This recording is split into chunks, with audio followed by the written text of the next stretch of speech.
Would you spend the night in the Paris catacombs for $10 million? Most people do not know the history of Christianity in Europe, but one of the very strong saints, Saint Denis, Saint Dionysius, who martyred at Montmartre, the cathedral there.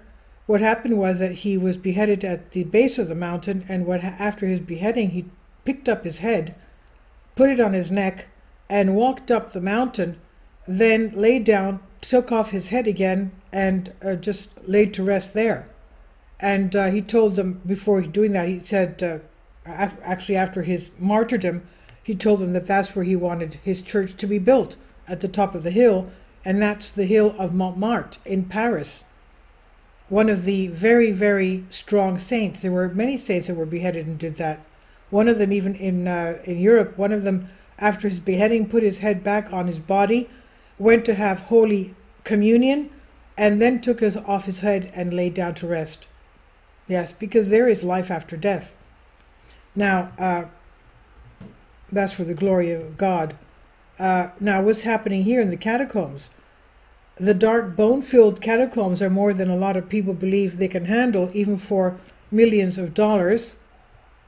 I, for one, would not be afraid of that. For some, the offer of a 10 million prize in exchange for spending a night in the catacombs of Paris might seem like a no-brainer. After all, there are many who would relish the opportunity to go down there and explore its labyrinth tunnels, especially those with an interest in history, urban exploration, or paranormal investigation. When a debate broke out on Twitter recently, however, a surprising number of people insisted that there was no way they would spend the night down there, not even for $10 million.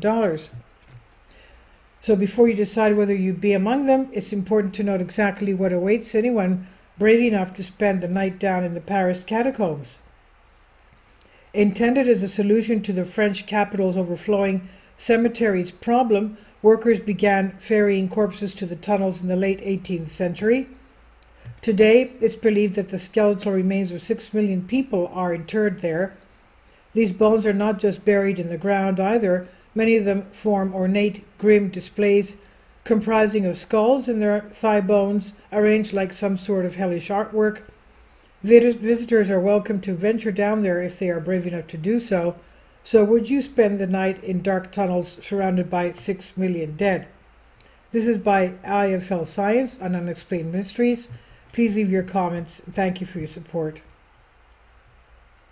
Please support my Patreon account.